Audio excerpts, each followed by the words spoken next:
Hi friends, ಎಲ್ರಿಗೂ ನಮಸ್ಕಾರ. ಜ್ಞಾನಗಂಗೋತ್ರಿ ಸಂಸ್ಥೆಯ ಇನ್ಕ್ವೆಸ್ಟ್ ಪ್ರಚಲಿತ ಘಟನೆಗಳ ಸರಣಿಗೆ ತಮ್ಮೆಲ್ಲರಿಗೂ ಮತ್ತೊಮ್ಮೆ ಸ್ವಾಗತ. ಇವತ್ತು ನಾವು ಸಂಚಿಕೆ ಸಂಖ್ಯೆ 944 ಡಿಸ್ಕಸ್ ಮಾಡ್ತಾ ಇದ್ವಿ. ದಿನಾಂಕ 26ನೇ ಆಗಸ್ಟ್ 2025.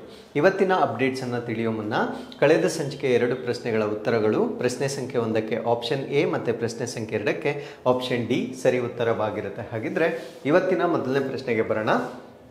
ಯಾವ ಭಾರತೀಯ ಜಾರಿ ಸಂಸ್ಥೆಯು ಆಪರೇಷನ್ ವೀಡ್ ಔಟ್ ಅನ್ನು ಮುನ್ನಡೆಸಿತು? Which Indian enforcement agency led Operation Weed Out? So weed out ಅಂತಕ್ಕಂಥದ್ದು ಈ ಮಾದಕ ವಸ್ತುಗಳಿಗೆ ಸಂಬಂಧಪಟ್ಟಿರ್ತಕ್ಕಂಥ ಒಂದು ಕಾರ್ಯಾಚರಣೆ ಆಗಿರುತ್ತೆ. ಸೊ ಈ ಒಂದು ಕಾರ್ಯಾಚರಣೆಯನ್ನು ಇತ್ತೀಚೆಗೆ ಕಂಡಕ್ಟ್ ಮಾಡಿರ್ತಕ್ಕಂಥ ಸಂಸ್ಥೆ ಯಾವುದು ಅನ್ನೋದು ನಮ್ಮ ಪ್ರಶ್ನೆ ಆಗಿರುತ್ತೆ. ಸೊ ಈ ಪ್ರಶ್ನೆಗೆ ಸರಿಯಾದ ಉತ್ತರ ಡೈರೆಕ್ಟರೇಟ್ ಆಫ್ ರೆವಿನ್ಯೂ ಇಂಟೆಲಿಜೆನ್ಸ್ ಅಥವಾ ಕಂದಾಯ ಗುಪ್ತಚರ ನಿರ್ದೇಶನಾಲಯದ ವತಿಯಿಂದ ವೀಡ್ ಔಟ್ ಅಂತಕ್ಕಂಥ ಒಂದು ಆಪರೇಷನ್ ಅನ್ನು ಕಂಡಕ್ಟ್ ಮಾಡಿರ್ತಾರೆ. ಸೊ ಇದು ನಾರ್ಕೋಟಿಕ್ ಡ್ರಗ್ಸ್ ಅಥವಾ ಮಾದಕ ವ್ಯಸನ ಅಥವಾ ಮಾದಕ ವಸ್ತುಗಳಿಗೆ ಸಂಬಂಧಪಟ್ಟಿರ್ತಕ್ಕಂಥ ಒಂದು ಕಾರ್ಯಾಚರಣೆ ಆಗಿರುತ್ತೆ. ಸೊ ನಿಮಗೆ ಡ್ರಗ್ಸ್ಗೆ ರಿಲೇಟೆಡ್ ಯಾವುದಾದ್ರೂ ಎಸ್ಸೆ ಬಂದಾಗ, ಅಂದರೆ ಈ ಒಂದು ನಾರ್ಕೋಟಿಕ್ ಡ್ರಗ್ಸ್ಗೆ ಸಂಬಂಧಪಟ್ಟಂತೆ ಪ್ರಬಂಧ ರಚನೆ ಬಂದಾಗ ಈ ರೀತಿಯ ಕಾರ್ಯಾಚರಣೆಗಳನ್ನು ನೀವು ವೇ ಫಾರ್ವರ್ಡ್ನಲ್ಲಿ ಬರಿಬೋದಾಗಿರುತ್ತೆ. ಹಾಗಿದ್ರೆ ಏನಿದು ವೀಡ್ ಔಟ್ ಅನ್ನೋದನ್ನು ನಾವಿಲ್ಲಿ ಕಂಪ್ಲೀಟ್ ಆಗಿ ಅರ್ಥ ಮಾಡ್ಕೊಳ್ಳೋಣ. ಸೊ ಈ ಆಪರೇಷನ್ ಅನ್ನು ನಾವು ವೀಡ್ ಔಟ್ ಅಂತ ಹೇಳ್ತೇವೆ. ಸೊ ಇದೊಂದು ಡ್ರಗ್ ಬಸ್ಟ್ ಆಗಿರುತ್ತೆ, ಅಂದರೆ ಈ ಮಾದಕ ವಸ್ತುಗಳಿಗೆ ಸಂಬಂಧಪಟ್ಟಂತೆ ಕಾರ್ಯಾಚರಣೆ ಆಗಿರುತ್ತೆ. ಸೊ ಇದನ್ನ ಯಾರು ಕಂಡಕ್ಟ್ ಮಾಡಿದ್ದಾರೆ ಅಂದ್ರೆ ಡೈರೆಕ್ಟರೇಟ್ ಆಫ್ ರೆವಿನ್ಯೂ ಇಂಟೆಲಿಜೆನ್ಸ್ ವತಿಯಿಂದ ಕಂಡಕ್ಟ್ ಮಾಡಿರ್ತಕ್ಕಂಥ ಒಂದು ಆಪರೇಷನ್ ಆಗಿರುತ್ತೆ. ಸೊ ಈ ಒಂದು ಆಪರೇಷನ್ ಅನ್ನ ಇದೇ ತಿಂಗಳು ಆಗಸ್ಟ್ 19ರಿಂದ 21ನೇ ತಾರೀಕು ಕಂಡಕ್ಟ್ ಮಾಡಿರ್ತಕ್ಕಂಥ ಆಪರೇಷನ್ ಆಗಿರುತ್ತೆ. ಯಾವ ಯಾವ ನಗರಗಳಲ್ಲಿ ಇದನ್ನ ಕಂಡಕ್ಟ್ ಮಾಡಿರ್ತಾರೆ ಅಂದ್ರೆ ನಮ್ಮ ಬೆಂಗಳೂರಿನಲ್ಲಿ, ಭೋಪಾಲ್, ನವದೆಹಲಿಯಲ್ಲಿ ಕಂಡಕ್ಟ್ ಮಾಡಿರ್ತಕ್ಕಂಥ ಒಂದು ಆಪರೇಷನ್ ಆಗಿರುತ್ತೆ. ಸೊ ಈ ಒಂದು ಸಮಯದಲ್ಲಿ ಎಷ್ಟು ಮೊತ್ತದ ಈ ಒಂದು ಡ್ರಗ್ಸ್ ಅನ್ನ ಸೀಸ್ ಮಾಡಲಾಗಿರುತ್ತೆ ಅಂದ್ರೆ 72.024 kgs ಆಫ್ ಹೈಡ್ರೋಪೋನಿಕ್ ವೀಡ್ ಅಂತ ಹೇಳ್ತೇವೆ. ಸಿ ಹೈಡ್ರೋಪೋನಿಕ್ ಅಂದ್ರೆ ಅದಕ್ಕೆ ಯಾವುದೇ ಮಣ್ಣಿನ ಸಹಾಯ ಬೇಕಾಗಿರೋದಿಲ್ಲ. ಮಣ್ಣನ್ನ ಬಳಕೆ ಮಾಡದೆ ಬೆಳೆಯಬಹುದಾಗಿರ್ತಕ್ಕಂಥ ಬೆಳೆಗಳನ್ನು ನಾವು ಹೈಡ್ರೋಫೋನಿಕ್ಸ್ ಅಂತ ಹೇಳ್ತೇವೆ. ಸೊ ಈ ರೀತಿಯ 72.02 kgಗಳಷ್ಟು ಕೆನಾಬಿಸ್ ಅಥವಾ ಗಾಂಜಾ ಅಂತ ನಾವೇನು ಕನ್ನಡದಲ್ಲಿ ಹೇಳ್ತೇವೆ.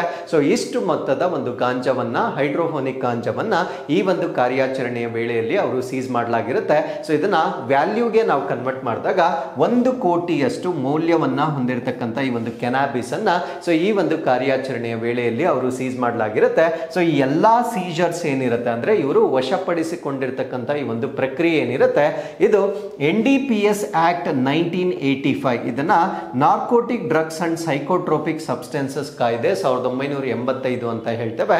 ಸೊ ಈ ಒಂದು ಕಾಯ್ದೆಯ ಅನ್ವಯ ಈ ವಸ್ತುಗಳನ್ನ ಅವರು ವಶಪಡಿಸಿಕೊಳ್ಳಲಾಗಿರುತ್ತೆ. ಹಾಗಿದ್ರೆ ವಾಟ್ ವಾಸ್ ದೇರ್ ಮೋಡಸ್ ಅಪೆರಾಂಡಿ, ಅಂದ್ರೆ ಯಾವ ರೀತಿ ವಸ್ತುಗಳನ್ನ ಅವರು ಕಳ್ಳ ಸಾಗಾಣಿಕೆ ಮಾಡ್ತಾ ಇದ್ರು ಅಂತ ನಾವು ನೋಡೋದಾದ್ರೆ ಸ್ಮಗ್ಲಿಂಗ್ ವಯ ರಾಜಧಾನಿ ಎಕ್ಸ್ಪ್ರೆಸ್. ರಾಜಧಾನಿ ಎಕ್ಸ್ಪ್ರೆಸ್ ನ ಮುಖಾಂತರ ಬೆಂಗಳೂರಿನಿಂದ ಡೆಲ್ಲಿಗೆ ಈ ಒಂದು ಮಾದಕ ವಸ್ತುಗಳನ್ನ ಅವರು ಕ್ಯಾರಿ ಮಾಡ್ತಾ ಇರ್ತಾರೆ.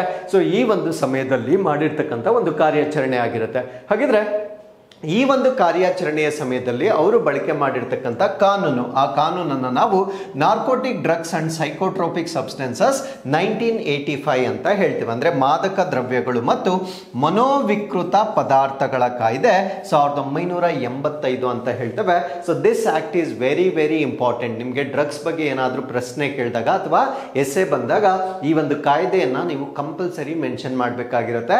ಈ ಒಂದು ಕಾಯ್ದೆಯ ಬಗ್ಗೆ ಇನ್ನೂ ಹೆಚ್ಚಿನ ಮಾಹಿತಿಯನ್ನ ನಾನು ಮುಂದೆ ಡಿಸ್ಕಸ್ ಮಾಡ್ತೇನೆ. ಸೊ ಅದಾದ್ಮೇಲೆ ಎನ್ಫೋರ್ಸ್ಮೆಂಟ್ ಯಾರು ಮಾಡಿದ್ದಾರೆ ಅದ್ರ ಬಗ್ಗೆ ನಾನು ಆಲ್ರೆಡಿ ಡಿಸ್ಕಸ್ ಮಾಡಿದ್ದೇನೆ.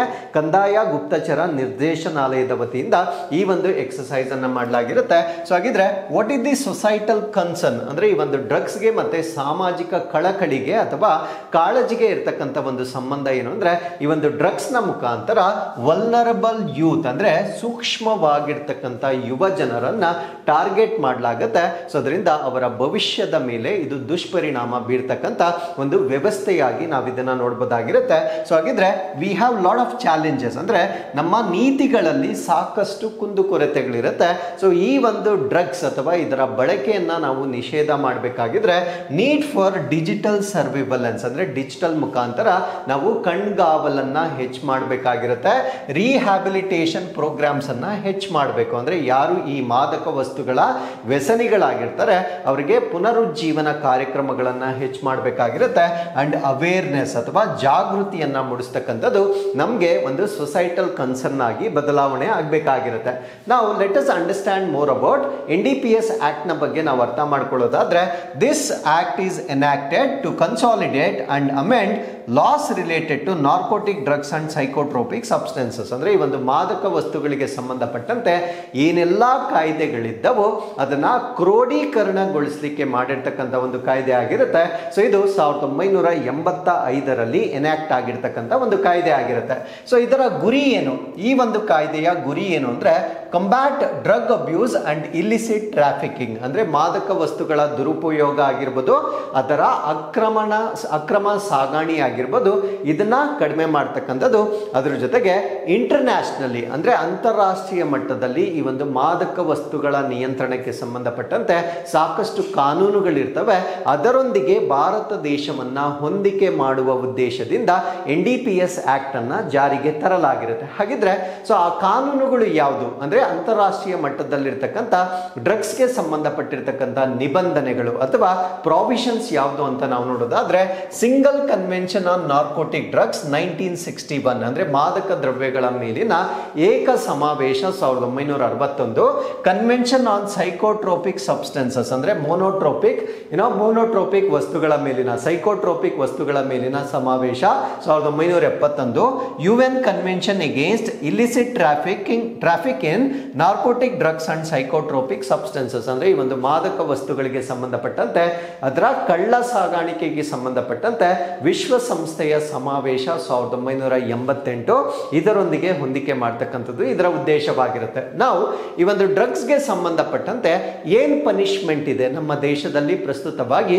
ಯಾವ ರೀತಿಯ ಶಿಕ್ಷೆನ ಕೊಡಲಾಗುತ್ತೆ ಅಂತ ನಾವು ನೋಡೋದಾದ್ರೆ, ಸ್ಮಾಲ್ ಕ್ವಾಂಟಿಟಿ ಅಂದ್ರೆ ಸ್ವಲ್ಪ ಸಣ್ಣ ಪ್ರಮಾಣದಲ್ಲಿ ಈ ಮಾದಕ ವಸ್ತುಗಳನ್ನ ಕಳ್ಳ ಸಾಗಣೆ ಮಾಡಿದ್ದೆ ಆದಲ್ಲಿ 1 year ಇಂಪ್ರಿಸನ್ಮೆಂಟ್ ಆರ್ ಫೈನ್ ಅಂದ್ರೆ 1 ವರ್ಷದವರೆಗೆ ಜೈಲು ಶಿಕ್ಷೆ ಆಗುತ್ತೆ ಅಥವಾ ಅವರ ಮೇಲೆ ಫೈನ್ ಅನ್ನ ಅಥವಾ ದಂಡವನ್ನ ವಿಧಿಸಲಾಗುತ್ತೆ.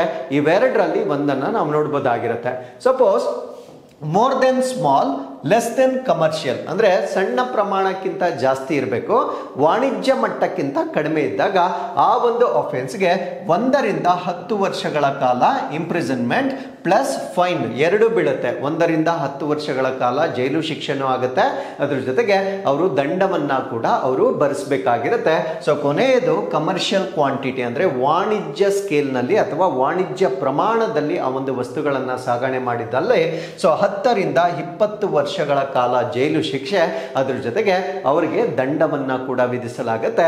ಇದು ನಮ್ಮ ಭಾರತ ದೇಶದಲ್ಲಿ ಪ್ರಸ್ತುತವಾಗಿರ್ತಕ್ಕಂಥ ಕಾನೂನಾಗಿರುತ್ತೆ. So with this let's get into question number 2. Rajiv Gauba ನೇತೃತ್ವದಲ್ಲಿ ಕೇಂದ್ರದ 2 ಉನ್ನತ ಶಕ್ತಿ ಗುಂಪುಗಳು ಪ್ರಾಥಮಿಕವಾಗಿ ಯಾವ ಗುರಿಯನ್ನ ಹೊಂದಿವೆ?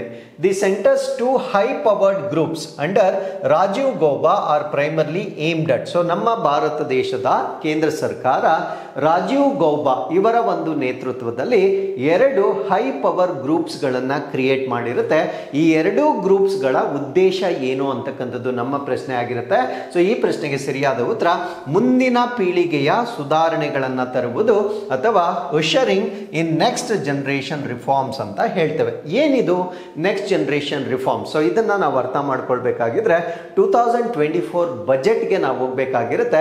ಸೊ ಏನಿದೆ 2024 ಬಜೆಟ್ ನಲ್ಲಿ ಅಂತ ನಾವು ನೋಡೋದಾದ್ರೆ, ಸೊ 9 ಬಜೆಟ್ ಪ್ರಿಯಾರಿಟೀಸ್ ಇರುತ್ತೆ. ಅಂದ್ರೆ 2024ರ ಕೇಂದ್ರದ ಬಜೆಟ್ ನ 9 ಆದ್ಯತೆಗಳನ್ನ ನಾವು ನೋಡ್ಬೇಕಾಗಿರುತ್ತೆ. ಈ 9 ಆದ್ಯತೆಗಳ ಬಗ್ಗೆ ಪ್ರಶ್ನೆಯನ್ನ ಇತ್ತೀಚೆಗೆ ನಡೆದಿರ್ತಕ್ಕಂಥ ಇಂಡಸ್ಟ್ರಿಯಲ್ ಎಕ್ಸ್ಟೆನ್ಷನ್ ಆಫೀಸರ್ಸ್ ಎಕ್ಸಾಮಿನೇಷನ್ ಅಲ್ಲೂ ಕೂಡ ಸೊ ಈ ಒಂದು 9 ಪಿಲ್ಲರ್ಸ್ ಬಗ್ಗೆ ಪ್ರಶ್ನೆಯನ್ನ ಕೇಳಿರ್ತಾರೆ. ಸೊ ಈ ಒಂದು 9 ಆದ್ಯತೆ ವಲಯಗಳಲ್ಲಿ ಒಂದು ಆದ್ಯತೆಯನ್ನ ನಾವೇನಂತ ಕರಿತೀವಿ ಅಂದ್ರೆ ನೆಕ್ಸ್ಟ್ ಜನರೇಷನ್ ರಿಫಾರ್ಮ್ಸ್ ಅಂತ ಹೇಳ್ತೇವೆ. ಅಂದ್ರೆ ಮುಂದಿನ ಪೀಳಿಗೆಗೆ ನಮ್ಮ ಭಾರತ ದೇಶವನ್ನ ನಾವು ಹೇಗೆ ಬದಲಾವಣೆ ಮಾಡಬೇಕು ಅಂತಕ್ಕಂಥ ಒಂದು ಆಬ್ಜೆಕ್ಟಿವ್ ಆಗಿರುತ್ತೆ. ಸೊ ಇನ್ನೊಂದು ಈ ವಿಕಸಿತ್ ಭಾರತ ಅಂದ್ರೆ 2047ಕ್ಕೆ ನಮ್ಮ ಭಾರತ ರಾಷ್ಟ್ರ ಸ್ವತಂತ್ರವನ್ನ ಗಳಿಸಿ 100 ವರ್ಷಗಳನ್ನ ಕಂಪ್ಲೀಟ್ ಮಾಡುತ್ತೆ. ಸೊ ಈ ಒಂದು ಸಂದರ್ಭಕ್ಕೆ ನಮ್ಮ ಭಾರತ ದೇಶವನ್ನ ಡೆವಲಪ್ಡ್ ಕಂಟ್ರಿ ಆಗಿ ಮಾಡ್ತಕ್ಕಂಥ ಇದರಲ್ಲಿ ನಾವು ರೋಡ್ ಮ್ಯಾಪ್ ಅನ್ನ ನೋಡ್ಬೋದಾಗಿರುತ್ತೆ. So this is very important. ನಿಮಗೆ ವಿಕಸಿತ್ ಭಾರತ್ ಬಗ್ಗೆ ಎಸ್ಸೆ ಬಂದಾಗ ಈ ಒಂದು road map of Viksit Bharat ಅನ್ನ ನಾವು compulsory ಬರೀಬೇಕಾಗಿರುತ್ತೆ.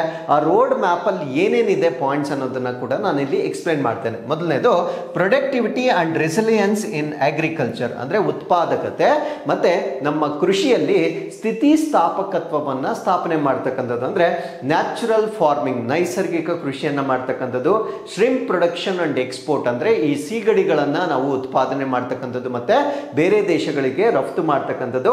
And digital public infrastructure, ಅಂದ್ರೆ ಡಿಜಿಟಲ್ ಮೂಲ ಸೌಕರ್ಯಗಳನ್ನ, ಸಾರ್ವಜನಿಕ ಮೂಲ ಸೌಕರ್ಯಗಳನ್ನ ರೂಪಿಸ್ತಕ್ಕಂಥದ್ದನ್ನ ನಾವು productivity and resilience in agriculture ಅಲ್ಲಿ ಇದು ಮೊದಲ ರೋಡ್ ಮ್ಯಾಪ್ ಆಗಿರುತ್ತೆ. ಸೊ ಎರಡನೇದನ್ನ ಎಂಪ್ಲಾಯ್ಮೆಂಟ್ ಅಂಡ್ ಸ್ಕಿಲ್ಲಿಂಗ್, ಅಂದ್ರೆ ಉದ್ಯೋಗಗಳನ್ನ ಹೆಚ್ಚು ಮಾಡ್ತಕ್ಕಂಥದ್ದು, ಅದರ ಜೊತೆಗೆ ಕೌಶಲ್ಯಗಳನ್ನ ಹೆಚ್ಚು ಮಾಡ್ತಕ್ಕಂಥದ್ದು ಎರಡನೇ ಆಧಾರ ಸ್ತಂಭವಾಗಿರುತ್ತೆ. ಮೂರನೇದು inclusive human resource development and social justice, ಅಂದ್ರೆ ಎಲ್ಲರನ್ನ ಒಳಗೊಂಡಂತೆ ಮಾನವನ ಅಭಿವೃದ್ಧಿ ಮಾಡ್ತಕ್ಕಂಥದ್ದು, ಮಾನವ ಬಂಡವಾಳದ ಅಭಿವೃದ್ಧಿ ಮಾಡ್ತಕ್ಕಂಥದ್ದು ಮತ್ತೆ ಸಾಮಾಜಿಕ ನ್ಯಾಯವನ್ನ ಕೊಡ್ತಕ್ಕಂಥದ್ದು. ಅದ್ರ ಜೊತೆಗೆ ಮ್ಯಾನುಫ್ಯಾಕ್ಚರಿಂಗ್ ಅಂಡ್ ಸರ್ವಿಸಸ್, ಅಂದ್ರೆ ಉತ್ಪಾದನೆ ಮತ್ತು ಸೇವಾ ವಲಯಗಳನ್ನ ಉತ್ತಮಗೊಳಿಸ್ತಕ್ಕಂಥದ್ದು. ಅರ್ಬನ್ ಡೆವಲಪ್ಮೆಂಟ್, ನಗರಗಳನ್ನ ಅಭಿವೃದ್ಧಿ ಮಾಡ್ತಕ್ಕಂಥದ್ದು. ಎನರ್ಜಿ ಸೆಕ್ಯೂರಿಟಿ, ಇಂಧನ ಭದ್ರತೆಯನ್ನ ಸಾಧನೆ ಮಾಡ್ತಕ್ಕಂಥದ್ದು. ಇನ್ಫ್ರಾಸ್ಟ್ರಕ್ಚರ್, ಮೂಲ ಸೌಕರ್ಯಗಳನ್ನ ಹೆಚ್ಚು ಮಾಡ್ತಕ್ಕಂಥದ್ದು. Innovation and research and development, ನಾವೀನ್ಯತೆ ಮತ್ತೆ ಸಂಶೋಧನೆಗಳನ್ನ ಹೆಚ್ಚು ಮಾಡ್ತಕ್ಕಂಥದ್ದು. ಕೊನೆಯದಾಗಿ ನೆಕ್ಸ್ಟ್ ಜನರೇಷನ್ ರಿಫಾರ್ಮ್ಸ್ ಅಂತ ಹೇಳ್ತೇವೆ. ಇಲ್ಲೂ ನೋಡಿ ಕೊನೆಯದಲ್ಲೇ ಇದೆ. ಸೊ ಇಲ್ಲೂ ಕೂಡ ನೆಕ್ಸ್ಟ್ ಜನರೇಷನ್ ರಿಫಾರ್ಮ್ಸ್ ಎರಡರಲ್ಲೂ ಇದೆ ನೋಡಿ. ಬಜೆಟ್ 2024 ಅಲ್ಲೂ ನೆಕ್ಸ್ಟ್ ಜನರೇಷನ್ ರಿಫಾರ್ಮ್ಸ್ ಅಂತ ಇತ್ತು. ವಿಕಸಿತ್ ಭಾರತ್ ರೋಡ್ ಮ್ಯಾಪ್ ನಲ್ಲೂ ಕೂಡ ನೆಕ್ಸ್ಟ್ ಜನರೇಷನ್ ರಿಫಾರ್ಮ್ಸ್ ಅಂತ ಇದೆ. ಸೊ ಈ ಒಂದು ನೆಕ್ಸ್ಟ್ ಜನರೇಷನ್ ರಿಫಾರ್ಮ್ಸ್ ಅನ್ನ ಮಾಡಲಿಕ್ಕೆ ಕೇಂದ್ರ ಸರ್ಕಾರ 2 ಹೈ ಪವರ್ ಗ್ರೂಪ್ಸ್ ಗಳನ್ನ ಮಾಡಲಾಗಿರುತ್ತೆ.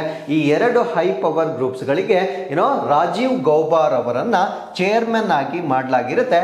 ಯಾರಿದು ರಾಜೀವ್ ಗೌಬಾ, ಇವರ ಯಾವ ಕೆಪಾಸಿಟಿಯಲ್ಲಿ ಇವರು ಈಗ ಫಂಕ್ಷನ್ ಮಾಡ್ತಾ ಇದ್ದಾರೆ ಅಂತ ನಾವು ನೋಡೋದಾದ್ರೆ ಫುಲ್ ಟೈಮ್ ನೀತಿ ಆಯೋಗ್ ಮೆಂಬರ್ ಆಗಿರ್ತಾರೆ, ಅಂದ್ರೆ ಪೂರ್ಣ ಪ್ರಮಾಣದ ನೀತಿ ಆಯೋಗ್ ಸದಸ್ಯರಾಗಿರ್ತಾರೆ. ಅಂಡ್ ಫಾರ್ಮರ್ ಕ್ಯಾಬಿನೆಟ್ ಸೆಕ್ರೆಟರಿ ಆಗಿರ್ತಾರೆ, ಅಂದ್ರೆ ಮಾಜಿ ಕ್ಯಾಬಿನೆಟ್ ಸೆಕ್ರೆಟರಿ ಆಗಿರ್ತಕ್ಕಂಥ ರಾಜೀವ್ ಗೌಬಾ ಅವರನ್ನ ಈ 2 ಹೈ ಪವರ್ ಗ್ರೂಪ್ ಗಳಿಗೆ ಮುಖ್ಯಸ್ಥರನ್ನಾಗಿ ಆಯ್ಕೆ ಮಾಡಲಾಗಿರುತ್ತೆ. So what is the purpose, ಇದರ ಉದ್ದೇಶ ಏನು ಅಂತ ನಾವು ನೋಡೋದಾದ್ರೆ ನೆಕ್ಸ್ಟ್ ಜನರೇಷನ್ ರಿಫಾರ್ಮ್ಸ್, ಅಂದ್ರೆ ನಮ್ಮ ಭಾರತ ದೇಶದ 2047 ವಿಷನ್ ಏನಿರುತ್ತೆ, ನಮ್ಮ ದೃಷ್ಟಿಕೋನ ಏನಿರುತ್ತೆ, ಆ ಒಂದು ದೃಷ್ಟಿಕೋನವನ್ನ ಸಾಧನೆ ಮಾಡುವ ಅವಶ್ಯಕತೆಯಿಂದ ಸುಧಾರಣೆಗಳನ್ನ ತರುವ ಕಾರಣದಿಂದ ಈ ಹೈ ಪವರ್ ಗ್ರೂಪ್ಸ್ ಗಳನ್ನ ಮಾಡಲಾಗಿರುತ್ತೆ.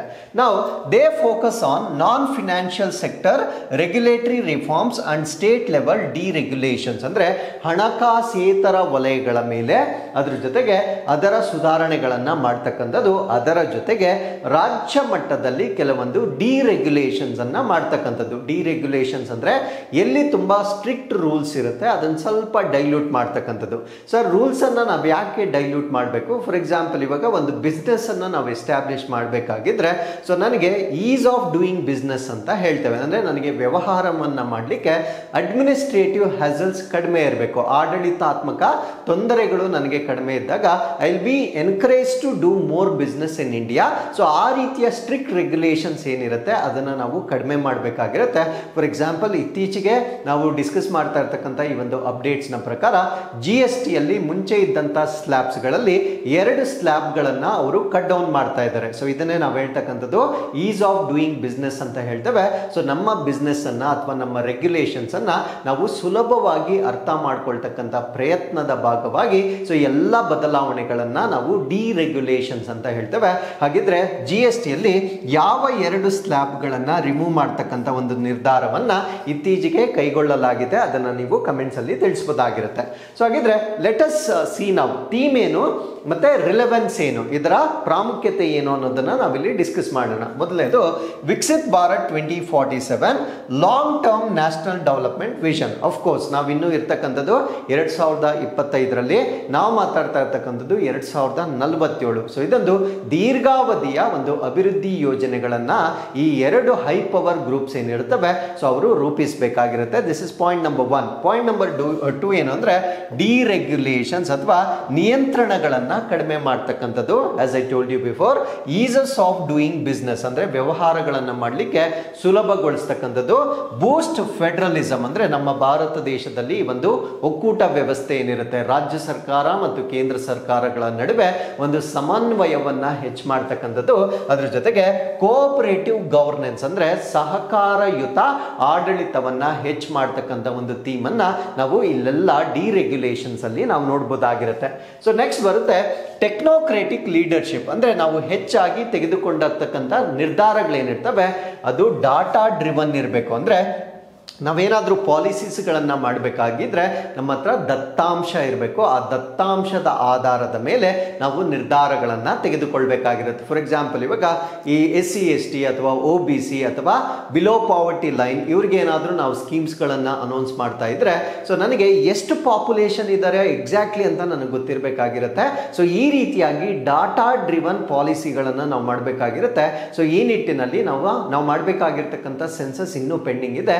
ಆ ಸೆನ್ಸಸ್ ಅನ್ನ ನಾವು ಕಂಪ್ಲೀಟ್ ಮಾಡಿದ್ದೆ ಆದಲ್ಲಿ ನಾವು ಮಾಡ್ತಕ್ಕಂಥ ಮುಂದಿನ ಯೋಜನೆಗಳು ಅಥವಾ ಸ್ಕೀಮ್ಸ್ ಏನಿರುತ್ತೆ ಸೊ ಅದನ್ನ ಪ್ರಾಪರ್ ಆಗಿ ಬಜೆಟಿಂಗ್ ಮಾಡಲಿಕ್ಕೆ ನಮಗೆ ತುಂಬಾ ಅನುಕೂಲಕರವಾಗಿರುತ್ತೆ. ಸೊ ಈ ರೀತಿಯಾಗಿ ಡೇಟಾ ಡ್ರಿವನ್ ಪಾಲಿಸೀಸ್ ಗಳನ್ನ ಮಾಡ್ತಕ್ಕಂಥದ್ದನ್ನ ಕೂಡ ನಾವು ಈ ಒಂದು ಹೈ ಪವರ್ ಗ್ರೂಪ್ಸ್ ಗಳ ಮುಖಾಂತರ ಎಕ್ಸ್ಪೆಕ್ಟ್ ಮಾಡಬಹುದಾಗಿರುತ್ತೆ.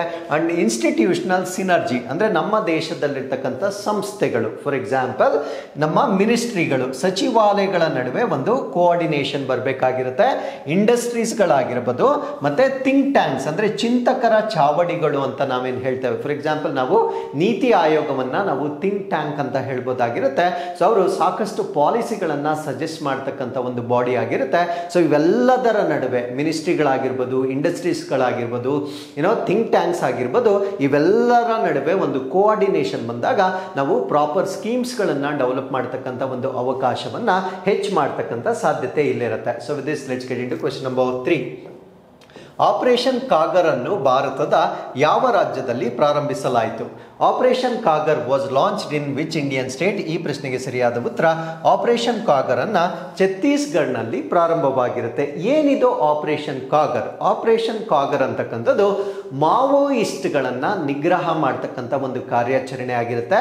ಬಟ್ ಈ ಒಂದು ಕಾರ್ಯಾಚರಣೆಗೆ ಸಾಕಷ್ಟು ವಿರೋಧ ವ್ಯಕ್ತಗೊಂಡಿರುತ್ತೆ. ಕಾರಣ ಏನು ಅಂದ್ರೆ ಛತ್ತೀಸ್ಗಢನಲ್ಲಿರ್ತಕ್ಕಂಥ ಬುಡಕಟ್ಟು ಜನಾಂಗಗಳು ತಮ್ಮ ಒಂದು ರೈಟ್ಸ್ ಅಥವಾ ಹಕ್ಕುಗಳಿಗೆ ಇವರು ಅಡಚಣೆಯನ್ನ ಉಂಟು ಮಾಡ್ತಾ ಇದ್ದಾರೆ ಅನ್ನುವ ಕಾರಣದಿಂದ ಈ ಒಂದು ಆಪರೇಷನ್ಗೆ ಸಾಕಷ್ಟು ವಿರೋಧವನ್ನ ವ್ಯಕ್ತಪಡಿಸಿರ್ತಾರೆ.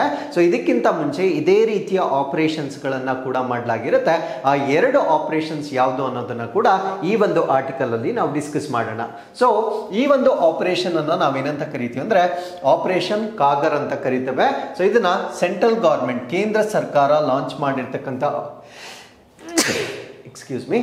ಕೇಂದ್ರ ಸರ್ಕಾರ ಲಾಂಚ್ ಮಾಡಿರ್ತಕ್ಕಂಥ ಆಪರೇಷನ್ ಆಗಿರುತ್ತೆ. ಸೊ ಇದನ್ನ ಛತ್ತೀಸ್ಗಢ ರಾಜ್ಯದಲ್ಲಿ ಕಂಡಕ್ಟ್ ಮಾಡಿರ್ತಕ್ಕಂಥ ಒಂದು ಕಾರ್ಯಾಚರಣೆ ಆಗಿರುತ್ತೆ.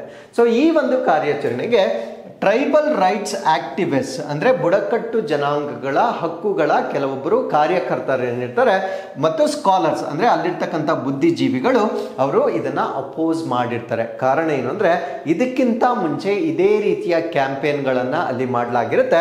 For example, Operation Green Hunt ಅಂತ ಮಾಡಿರ್ತಾರೆ, ಅದ್ರ ಜೊತೆಗೆ ಸಾಲ್ವಾ ಜೂಡಮ್ ಅಂತ ಮಾಡಿರ್ತಾರೆ. ಈ ಎರಡು ಆಪರೇಷನ್ಗಳಲ್ಲಿ ಅವರು ಸಾಕಷ್ಟು ಬ್ಯಾಡ್ ಎಕ್ಸ್ಪೀರಿಯನ್ಸಸ್ಗಳನ್ನ ಅವರು ಹೊಂದಿರುವ ಕಾರಣದಿಂದ ಈ ರೀತಿಯ ಆಪರೇಷನ್ ಮುಂದೆ ಮಾಡಬಾರ್ದು ಅಂತಕ್ಕಂಥದ್ದು ಅಲ್ಲಿರ್ತಕ್ಕಂಥ ಬುಡಕಟ್ಟು ಕಾರ್ಯಕರ್ತರು ಮಾಡ್ತಾ ಇರ್ತಕ್ಕಂಥ ಒಂದು ವಿರೋಧವಾಗಿರುತ್ತೆ. ಈ ಎರಡು ಆಪರೇಷನ್ಸ್ ಏನು ಅನ್ನೋದನ್ನ ನಾನು ಮುಂದೆ ಎಕ್ಸ್ಪ್ಲೈನ್ ಮಾಡ್ತೇನೆ. ನಾವು ವಾಟ್ ಈಸ್ ಆಪರೇಷನ್ ಕಾಗರ್? ಫಸ್ಟ್ ಇದನ್ನ ನಾವು ಅರ್ಥ ಮಾಡ್ಕೊಳ್ಳೋಣ. ಇದೊಂದು ಇನ್ಸರ್ಜೆನ್ಸಿ ಆಪರೇಷನ್ ಆಗಿರುತ್ತೆ. ಅಂದ್ರೆ ಕೆಲವೊಂದು ದಂಗೆಗಳನ್ನ ನಿಗ್ರಹ ಮಾಡ್ತಕ್ಕಂಥ ಒಂದು ಕಾರ್ಯಾಚರಣೆ ಆಗಿರುತ್ತೆ. ಪರ್ಟಿಕ್ಯುಲರ್ಲಿ ಅಲ್ಲಿರ್ತಕ್ಕಂಥ ಮಾವೋಯಿಸ್ಟ್ಗಳನ್ನ ಅಂದ್ರೆ ಈ ಟ್ರೈಬಲ್ ರೀಜನ್ಸ್ಗಳಲ್ಲಿ, ಟ್ರೈಬಲ್ ಅಥವಾ ಬುಡಕಟ್ಟು ಪ್ರದೇಶಗಳಲ್ಲಿ ಇರ್ತಕ್ಕಂಥ ಮಾವೋಯಿಸ್ಟ್ಗಳನ್ನ ನಿಗ್ರಹ ಮಾಡ್ತಕ್ಕಂಥ ಒಂದು ಕಾರ್ಯಾಚರಣೆಯಾಗಿ ಕೇಂದ್ರ ಸರ್ಕಾರ ಇದನ್ನ ಲಾಂಚ್ ಮಾಡಿರುತ್ತೆ. ಸೊ ಈ ಒಂದು ಕಾರ್ಯಾಚರಣೆಯಲ್ಲಿ ಅವರು intensified deployment of security forces ಅಂದ್ರೆ ಈ ಒಂದು ಭದ್ರತಾ ಪಡೆಗಳನ್ನ ತೀವ್ರವಾಗಿ ನಿಯೋಜನೆ ಮಾಡ್ತಕ್ಕಂಥ ಒಂದು ಕಾರ್ಯಾಚರಣೆ ಆಗಿರುತ್ತೆ. ಸೊ ಸರ್ವಿವಲೆನ್ಸ್ ಟೆಕ್ನಾಲಜಿಯನ್ನ ಹೆಚ್ಚು ಮಾಡ್ತಾರೆ, ಅಂದ್ರೆ ಕಣ್ಗಾವಲು ವ್ಯವಸ್ಥೆಯನ್ನ ಹೆಚ್ಚು ಮಾಡ್ತಾರೆ. ಅದ್ರ ಜೊತೆಗೆ ಕ್ಯಾಂಪ್ಸ್ ಇನ್ 5th ಸ್ಕೆಡ್ಯೂಲ್ ಏರಿಯಾಸ್ ಅಂದ್ರೆ 5ನೇ ಅನುಸೂಚಿಯನ್ನ ಹೊಂದಿರತಕ್ಕಂಥ ಪ್ರದೇಶಗಳಲ್ಲಿ ಕ್ಯಾಂಪ್ಗಳನ್ನ ಮಾಡುವ ಮುಖಾಂತರ ಅಲ್ಲಿರ್ತಕ್ಕಂಥ ಮಾವೋಯಿಸ್ಟ್ಗಳನ್ನ ನಿಗ್ರಹ ಮಾಡ್ತಕ್ಕಂಥದ್ದು ಇದರ ಉದ್ದೇಶವಾಗಿರುತ್ತೆ. ನಾವು ವೈ ಇಟ್ ಈಸ್ ಕಾಂಟ್ರವರ್ಷಿಯಲ್, ಯಾಕೆ ಈ ಒಂದು ಕಾರ್ಯಾಚರಣೆ ಅಂತಕ್ಕಂಥದ್ದು ವಿವಾದಾತ್ಮಕವಾಗಿದೆ ಅದನ್ನ ನಾವು ಅರ್ಥ ಮಾಡ್ಕೊಳ್ಳೋದಾದ್ರೆ, ಟ್ರೈಬಲ್ ಆಕ್ಟಿವಿಸ್ಟ್ ಅದರಲ್ಲಿ ಸೋನಿ ಸೂರಿ ಅಂತಕ್ಕಂಥ ಒಬ್ಬ ಪ್ರಮುಖವಾಗಿರ್ತಕ್ಕಂಥ ಬುಡಕಟ್ಟು ಕಾರ್ಯಕರ್ತರು ಕಾಲ್ಸ್ ಇಟ್ ಜಿನೋಸೈಡ್ ಅಂತ ಕರೀತಾರೆ. ಜಿನೋಸೈಡ್ ಅಂದ್ರೆ ನರಮೇಧ ಅಂತ ಇದಕ್ಕೆ ಲೇಬಲ್ ಮಾಡಿರ್ತಾರೆ. So arguing it targets innocent Adivasis under the guise of anti Maoist action. ಅಂದ್ರೆ ನೀವು ಮೋವೋಯಿಸ್ಟ್ಗಳ ವಿರುದ್ಧವಾಗಿ ಮಾಡ್ತಾ ಇರುವ ಒಂದು ಕಾರ್ಯಕ್ರಮದ ಹೆಸರಿನಲ್ಲಿ ಅಲ್ಲಿರ್ತಕ್ಕಂಥ ಬುಡಕಟ್ಟು ಜನಾಂಗಗಳಿಗೆ ನೀವು ತೊಂದರೆಯನ್ನ ಮಾಡ್ತಾ ಇದ್ದೀರಾ. ಸೊ ಇದೊಂದು ಜಿನೋಸೈಡ್ ಅಥವಾ ನರಮೇಧ ಅಂತ ಸೊ ಈ ಒಂದು ಕಾರ್ಯಾಚರಣೆಯನ್ನ ಅವರು ಕ್ರಿಟಿಸೈಸ್ ಮಾಡಲಾಗಿರುತ್ತೆ.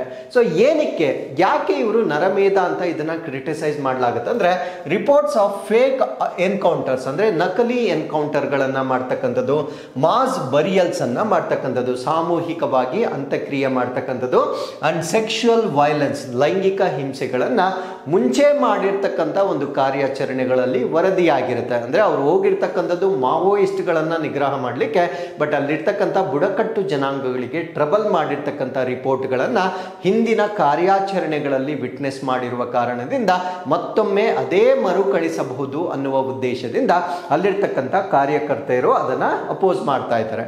ನಾವು it also constitutional and legal violation ಅಂದ್ರೆ ಸಾಂವಿಧಾನಿಕ ಮತ್ತೆ ಕಾನೂನಿನ ವ್ಯವಸ್ಥೆಯ ಉಲ್ಲಂಘನೆಯನ್ನ ಕೂಡ ಇಲ್ಲಿ ಉಲ್ಲೇಖ ಮಾಡಲಾಗಿರುತ್ತೆ.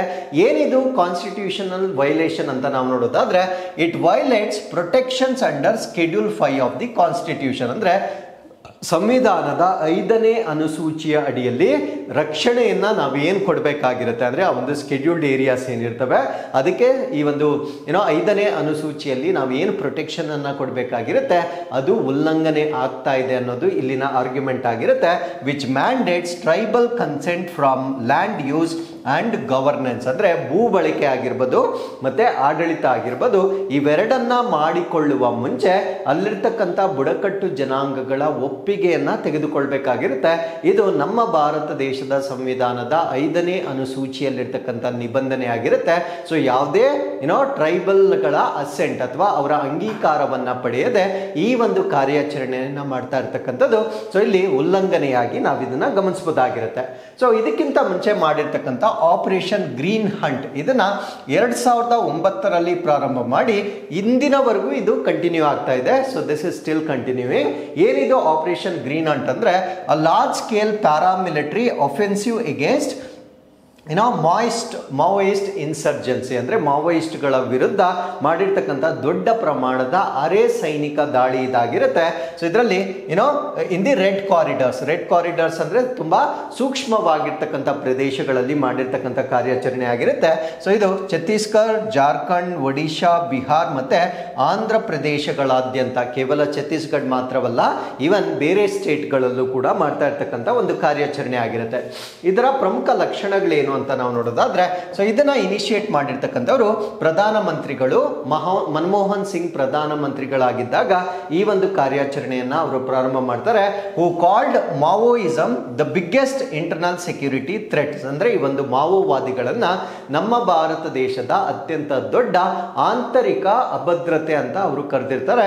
ಸೊ ಈ ಒಂದು ಕಾರಣಕ್ಕಾಗಿ ಅವರನ್ನ ನಿಗ್ರಹ ಮಾಡ್ತಕ್ಕಂಥ ಉದ್ದೇಶದಿಂದ ಈ ಒಂದು ಗ್ರೀನ್ ಹಂಟ್ ಆಪರೇಷನ್ ಅನ್ನ ಮಾಡಲಾಗಿರುತ್ತೆ. ಸೊ ಈ ಒಂದು ಸಂದರ್ಭದಲ್ಲಿ ಅವರು ಕೋಬ್ರಾ, CRPF ಮತ್ತೆ ಗ್ರೀನ್ ಹೌಂಡ್ಸ್ ಗಳನ್ನ, ಗ್ರೇ ಹೌಂಡ್ಸ್ ಗಳನ್ನ ಈ ಒಂದು ಕಾರ್ಯಾಚರಣೆಯಲ್ಲಿ ಬಳಕೆ ಮಾಡ್ತಾರೆ. ಅದ್ರ ಜೊತೆಗೆ ಮಿಕ್ಸ್ 17 ಹೆಲಿಕಾಪ್ಟರ್ಗಳು ಮತ್ತೆ ಡ್ರೋನ್ಗಳು ಮತ್ತೆ ಇಂಟೆಲಿಜೆನ್ಸ್ ಕೋಆರ್ಡಿನೇಷನ್ಸ್ ಗಳನ್ನ ಈ ಒಂದು ರಾಜ್ಯಾದ್ಯಂತ ಬಳಕೆ ಮಾಡಿರ್ತಕ್ಕಂಥದ್ದನ್ನ ಈ ಒಂದು ಆಪರೇಷನ್ ಅಲ್ಲಿ ನೋಡಬಹುದಾಗಿರುತ್ತೆ. ಹಾಗಿದ್ರೆ ಈ ಒಂದು ಆಪರೇಷನ್ ನ ರಿಸಲ್ಟ್ ಏನು, ಫಲಿತಾಂಶ ಏನು ಅಂತ ನಾವು ನೋಡೋದಾದ್ರೆ, ಮಾವೋಯಿಸ್ಟ್ ವೈಲೆನ್ಸ್ ರಿಪೋರ್ಟೆಡ್ಲಿ ಡಿಕ್ಲೈನ್ಡ್ ಬೈ 77% ಸಿನ್ಸ್ 2010 2010ರಿಂದ ಈ ಮಾವೋವಾದಿಗಳ ಹಿಂಸಾಚಾರ ಅಂತಕ್ಕಂಥದ್ದು 77% ಕಡಿಮೆ ಮಾಡಲಿಕ್ಕೆ ಸೊ ಈ ಒಂದು ಆಪರೇಷನ್ ತುಂಬಾ ಸಪೋರ್ಟಿವ್ ಆಗಿರುತ್ತೆ. Once again the criticism is civilian casualties and fake encounters, ಅಂದ್ರೆ ನಾಗರಿಕರ ಮೇಲೆ ಸಾವು ನೋವುಗಳಾಗ್ತಕ್ಕಂಥದ್ದು, ನಕಲಿ ಎನ್ಕೌಂಟರ್ಗಳನ್ನು ಮಾಡಿರ್ತಕ್ಕಂಥದ್ದು, ಡಿಸ್ಪ್ಲೇಸ್ಮೆಂಟ್ ಆಫ್ ಆದಿವಾಸೀಸ್, ಈ ಒಂದು ಆದಿವಾಸಿಗಳು ಇವರ ಒಂದು ಪ್ರೆಸೆನ್ಸ್ನಿಂದ ಬೇರೆ ಸ್ಥಳಗಳಿಗೆ ಅವರು ಸ್ಥಳಾಂತರಗೊಂಡಿರ್ತಕ್ಕಂಥದ್ದು, lack of development and trust building in tribal areas, ಬುಡಕಟ್ಟು ಪ್ರದೇಶಗಳಲ್ಲಿ ಅಭಿವೃದ್ಧಿ ಮತ್ತು ವಿಶ್ವಾಸ ನಿರ್ಮಾಣದ ಕೊರತೆಯನ್ನ ನಾವಿಲ್ಲಿ ಕಾಣಬಹುದಾಗಿರುತ್ತೆ. ಸೊ ಎರಡನೇ ಕಾರ್ಯಾಚರಣೆಯನ್ನು ನಾವು ಸಾಲ್ವಾ ಜೂಡಮ್ ಅಂತ ಹೇಳ್ತೇವೆ. ಸಾಲ್ವಾ ಜೂಡಮ್ ಅನ್ನ 2005ರಿಂದ 2011ರವರೆಗೆ ಕಂಡಕ್ಟ್ ಮಾಡಲಾಗಿರುತ್ತೆ. ಸೊ ಇದನ್ನ ಜನಜಾಗರಣ ಆಗಿ ಪ್ರಾರಂಭ ಮಾಡಲಾಗಿರುತ್ತೆ ಬೈ ವಿಲೇಜರ್ಸ್ ಇನ್ ಬಿಜಾಪುರ್, ಛತ್ತೀಸ್ಗಢನಲ್ಲಿ ಬರ್ತಕ್ಕಂಥ ಒಂದು ಗ್ರಾಮ. ಆ ಗ್ರಾಮವನ್ನ ನಾವು ಬಿಜಾಪುರ ಅಂತ ಹೇಳ್ತೇವೆ. ಸೊ ಈ ಒಂದು ಬಿಜಾಪುರ ಗ್ರಾಮದಿಂದ ಜನಜಾಗರಣ್ ಚಳುವಳಿಯಾಗಿ ಪ್ರಾರಂಭವಾಗಿರುತ್ತೆ. ಅದಾದ ನಂತರ ಅದು ಸಾಲ್ವಾ ಜುಡಮ್ ಆಗಿ ಕನ್ವರ್ಟ್ ಆಗಿರ್ತಕ್ಕಂಥ ಒಂದು ಅಭಿಯಾನವಾಗಿರುತ್ತೆ. ಸೊ ಇದನ್ನ ಲೀಡ್ ಮಾಡಿರ್ತಕ್ಕಂಥವ್ರು ಯಾರು ಅಂದ್ರೆ ಮಹೇಂದ್ರ ಕರ್ಮ ಅಂತಕ್ಕಂಥವ್ರು ಇದನ್ನ ಲೀಡ್ ಮಾಡಲಾಗಿರುತ್ತೆ. ಕಾಂಗ್ರೆಸ್ ಟ್ರೈಬಲ್ ಲೀಡರ್, ಇವರೊಬ್ರು ಕಾಂಗ್ರೆಸ್ಸಿನ ಬುಡಕಟ್ಟು ಜನಾಂಗದ ನಾಯಕನಾಗಿರ್ತಾನೆ. And supported by state governments, ಅಂದ್ರೆ ರಾಜ್ಯ ಸರ್ಕಾರದ ಬೆಂಬಲವನ್ನು ಪಡೆದುಕೊಂಡು ಕಾಂಗ್ರೆಸ್ನ ಒಬ್ಬ ಮುಖಂಡ ಈ ಒಂದು ಕಾರ್ಯಾಚರಣೆಯನ್ನ ಪ್ರಾರಂಭ ಮಾಡಿರ್ತಾರೆ. ಸೊ ಇದರ ಸ್ಟ್ರಕ್ಚರ್ ಹೇಗಿರುತ್ತೆ, ಇಲ್ಲಿ ಯಾರು ಇನ್ವಾಲ್ವ್ ಆಗ್ತಾರೆ ಅಂತ ನಾವು ನೋಡೋದಾದ್ರೆ, tribal youth were recruited as special police officers to fight Maoist. So this is a problem here. So ಇಲ್ಲಿ ಯಾವುದೇ ಪ್ರೊಫೆಷನಲ್ ಅಥವಾ ಟ್ರೈನ್ಡ್ ಮ್ಯಾನ್ ಪವರ್ನ ಇಲ್ಲಿ ಯೂಸ್ ಮಾಡೋದಿಲ್ಲ. ಅಲ್ಲಿರ್ತಕ್ಕಂಥ ಬುಡಕಟ್ಟು ಜನಾಂಗಗಳನ್ನೇ ವಿಶೇಷ ಪೊಲೀಸ್ ಅಧಿಕಾರಿಗಳಾಗಿ ನೇಮಕ ಮಾಡಿ ಮಾವೋಯಿಸ್ಟ್ಗಳ ವಿರುದ್ಧವಾಗಿ ಮಾಡಿರ್ತಕ್ಕಂಥ ಒಂದು ಕಾರ್ಯಾಚರಣೆ ಆಗಿರುತ್ತೆ. So backed by Chhattisgarh police and CRPF but lacked formal training, ಅಂದ್ರೆ ಇವರಿಗೆ ಛತ್ತೀಸ್ಗಢ ಪೊಲೀಸ್ ಮತ್ತೆ CRPF ನಿಂದ ಬೆಂಬಲವಾಗಿದ್ದರೂ ಕೂಡ ಅವರಿಗೆ ಬೇಕಾಗಿರ್ತಕ್ಕಂಥ ಔಪಚಾರಿಕ ತರಬೇತಿಯನ್ನ ನೀಡದೇ ಇರತಕ್ಕಂಥದ್ದು ಇದು ದೊಡ್ಡ ಕ್ರಿಟಿಸಿಸಮ್ಗೆ ಕಾರಣವಾಗಿರ್ತಕ್ಕಂಥ ಆಪರೇಷನ್ ಆಗಿರುತ್ತೆ. ಹಾಗಿದ್ರೆ ಇದಕ್ಕೆ ಸಂಬಂಧಪಟ್ಟಂತೆ ಒಂದು ಕೇಸ್ ರೆಫರೆನ್ಸ್ ಕೂಡ ನಿಮಗೆ ಗೊತ್ತಿರಬೇಕಾಗಿರುತ್ತೆ. ಸೊ ಸುಪ್ರೀಂ ಕೋರ್ಟ್ ವರ್ಡಿಕ್ಟ್, ಈ ಒಂದು ಕೇಸ್ಗೆ ಸಂಬಂಧಪಟ್ಟಂತೆ 2011ರಲ್ಲಿ ಸುಪ್ರೀಂ ಕೋರ್ಟ್ ನಿಂದ ಒಂದು ತೀರ್ಪು ಬಂದಿರುತ್ತೆ. ಆ ಒಂದು ಕೇಸ್ ಯಾರ ಮಧ್ಯೆ ನಡೆದಿರುತ್ತೆ ಅಂದ್ರೆ, this declared illegal and unconstitutional in Nandini Sundar versus state of Chhattisgarh. Nandini Sundar versus Chhattisgarh ರಾಜ್ಯ, ಇವರಿಬ್ಬರ ನಡುವೆ ನಡೆದಿರ್ತಕ್ಕಂಥ ಈ ಒಂದು ಪ್ರಕರಣದಲ್ಲಿ ಈ ರೀತಿಯಾಗಿ ಆ ಬುಡಕಟ್ಟು ಜನಾಂಗಗಳನ್ನ ಸ್ಪೆಷಲ್ ಪೊಲೀಸ್ ಆಫೀಸರ್ ಆಗಿ ನೇಮಕ ಮಾಡಿ ಮಾವೋಯಿಸ್ಟ್ಗಳ ವಿರುದ್ಧ ಮಾಡಿರ್ತಕ್ಕಂಥ ಕಾರ್ಯಾಚರಣೆಯನ್ನ ಸುಪ್ರೀಂ ಕೋರ್ಟ್ 2011ರಲ್ಲಿ ಕಾನೂನು ಬಾಹಿರ ಮತ್ತು ಅಸಂವಿಧಾನಿಕ ಎಂದು ಘೋಷಣೆ ಮಾಡುವ ಮುಖಾಂತರ ಆ ಒಂದು ಕಾರ್ಯಾಚರಣೆಯನ್ನ 2011ರಲ್ಲಿ ಮೊಟಕುಗೊಳಿಸಿರ್ತಕ್ಕಂಥ ಒಂದು ಕಾರ್ಯಾಚರಣೆ ಇದಾಗಿರುತ್ತೆ. ಸೊ ಯಾಕೆ ಅಂದ್ರೆ ಇಟ್ ವೈಲೇಟ್ಸ್ ಆರ್ಟಿಕಲ್ 14 ಅಂಡ್ 21, ಅಂದ್ರೆ ನಮ್ಮ ಭಾರತ ದೇಶದ ಸಂವಿಧಾನದ 14 ಮತ್ತು 21ನೇ ವಿಧಿಯನ್ನ ಉಲ್ಲಂಘನೆ ಮಾಡಲಾಗಿರುತ್ತೆ. ಈ ಎರಡು ವಿಧಿಗಳು ಏನ್ ಹೇಳುತ್ತೆ ಅಂದ್ರೆ, ಈಕ್ವಾಲಿಟಿ ಬಿಫೋರ್ ಲಾ, ಕಾನೂನಿನ ಮುಂದೆ ಎಲ್ಲರೂ ಸಮಾನರು, ರೈಟ್ ಟು ಲೈಫ್ ಅಂದ್ರೆ ಜೀವಿಸುವ ಹಕ್ಕು, ಈ ಎರಡು ಹಕ್ಕುಗಳನ್ನ ಉಲ್ಲಂಘನೆ ಮಾಡಿರ್ತಕ್ಕಂಥದ್ದು ಸುಪ್ರೀಂ ಕೋರ್ಟ್ ಉಲ್ಲೇಖ ಮಾಡಿರ್ತಕ್ಕಂಥ ಆರ್ಟಿಕಲ್ಸ್ ಆಗಿರುತ್ತೆ. And court ordered disbanding of Salwa Judum and recovery of arms, ಅಂದ್ರೆ ನ್ಯಾಯಾಲಯ ಇಮಿಡಿಯೇಟ್ಲಿ ಈ ಸಾಲ್ವಾ ಜೂಡಮ್ ಅನ್ನ ವಿಸರ್ಜನೆ ಮಾಡಲಿಕ್ಕೆ, ಅಂದ್ರೆ ಅದನ್ನ ಡಿಸ್ಮ್ಯಾಂಟಲ್ ಮಾಡಿ ಅವರಿಗೆ ಕೊಟ್ಟಿರ್ತಕ್ಕಂಥ ಶಸ್ತ್ರಾಸ್ತ್ರಗಳನ್ನ ಮತ್ತೆ ವಾಪಸ್ ತೆಗೆದುಕೊಳ್ತಕ್ಕಂಥ ಆದೇಶವನ್ನ ಸುಪ್ರೀಂ ಕೋರ್ಟ್ ನ ಮುಖಾಂತರ ನೀಡಲಾಗಿರುತ್ತೆ. So with this let's get into question number 4. Integrated air defence weapon system ಯಾವ ರೀತಿಯ ಬೆದರಿಕೆಗಳನ್ನು ಎದುರಿಸಬಹುದು? Which type of threats can integrated air defence weapon system can counter? So ನಾನು ಮಾತಾಡ್ತಾ ಇರ್ತಕ್ಕಂಥದ್ದು IADW ಅಂತ ಹೇಳ್ತೇವೆ. ಇದೊಂದು ಏರ್ ಡಿಫೆನ್ಸ್ ಮೆಕ್ಯಾನಿಸಮ್ ಆಗಿರುತ್ತೆ. ನಮ್ಮ ಈ ಒಂದು ಆಪರೇಷನ್ ಸಿಂಧೂರ ಆಗಿದ ನಂತರ ನಮ್ಮ ಭಾರತ ದೇಶದಲ್ಲಿ ಈ ಒಂದು ಏರ್ ಡಿಫೆನ್ಸ್ ಅಂತಕ್ಕಂಥದ್ದನ್ನ ಇನ್ನೂ ಸ್ಟ್ರೆಂಥನ್ ಮಾಡ್ತಾ ಇದ್ದಾರೆ.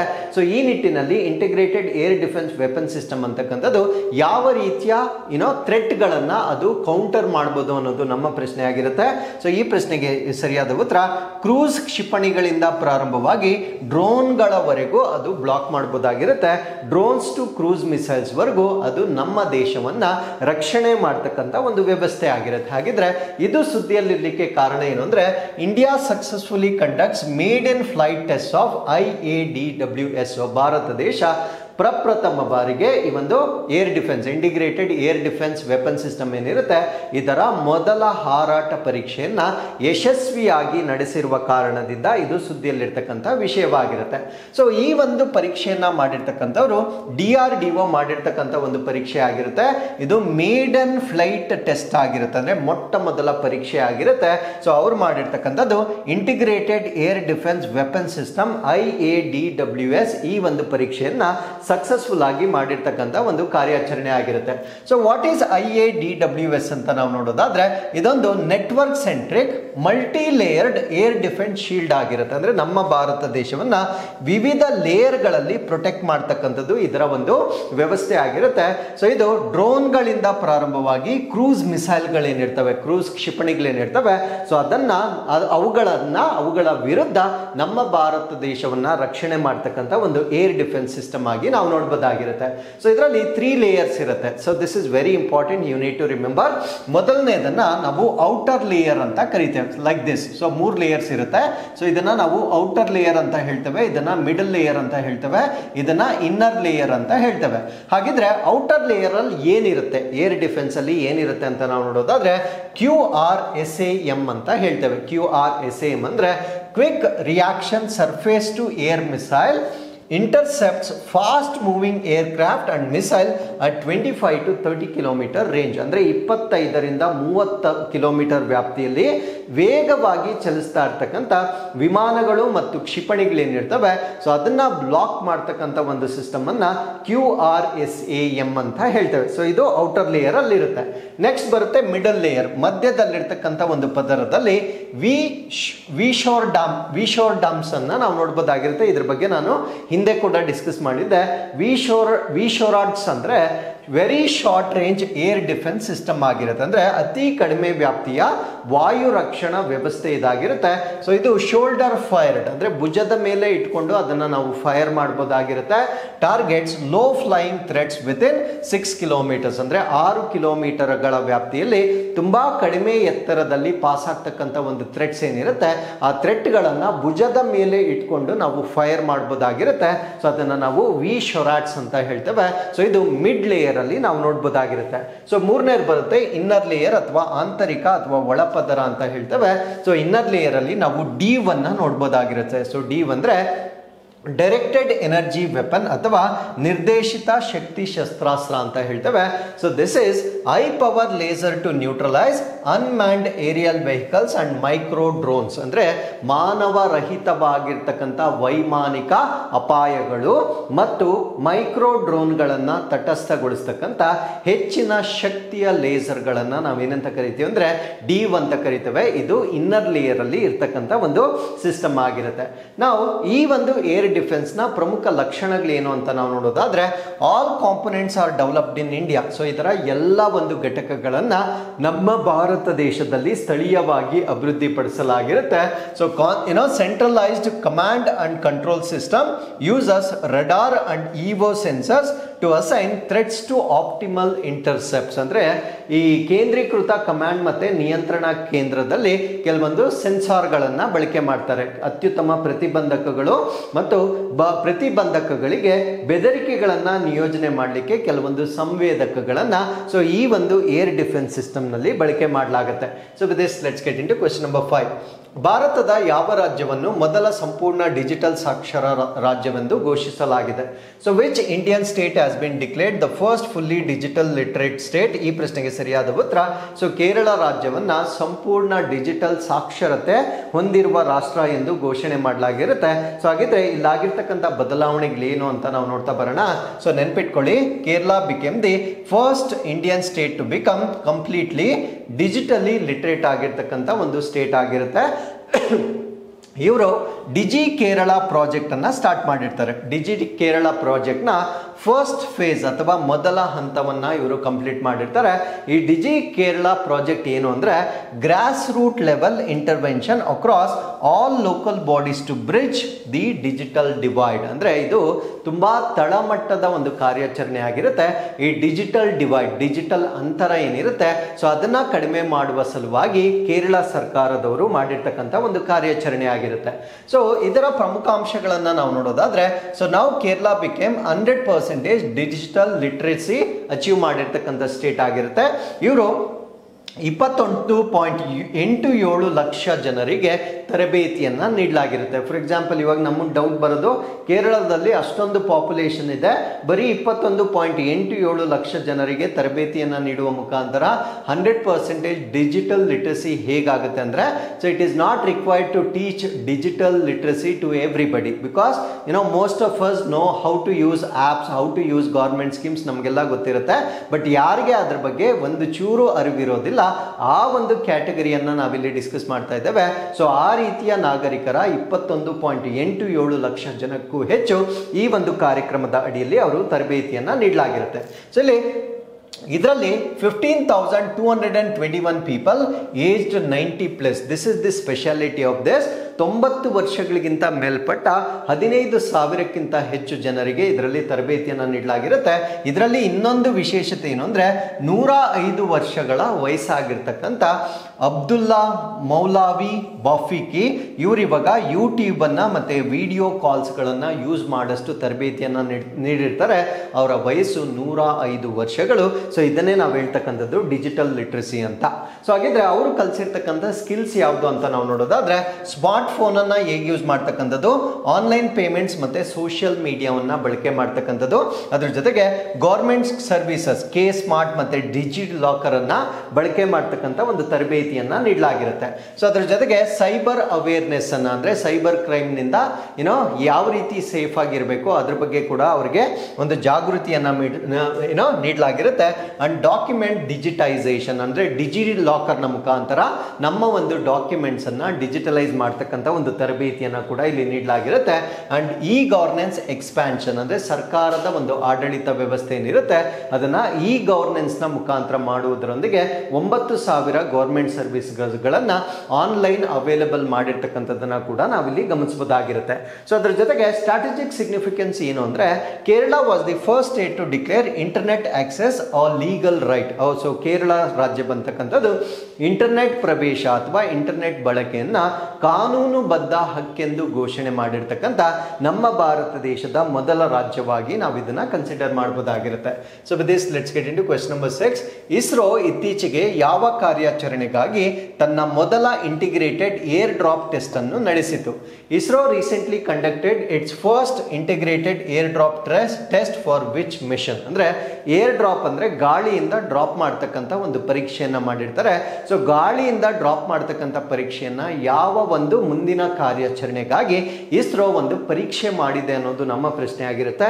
ಸೊ ಈ ಪ್ರಶ್ನೆಗೆ ಸರಿಯಾದ ಉತ್ತರ ಗಗನಯಾನ್ ಕಾರ್ಯಾಚರಣೆಗೆ ಇಸ್ರೋದವರು ಈ ಒಂದು air drop ಪರೀಕ್ಷೆಯನ್ನ ಮಾಡಲಾಗಿರುತ್ತೆ.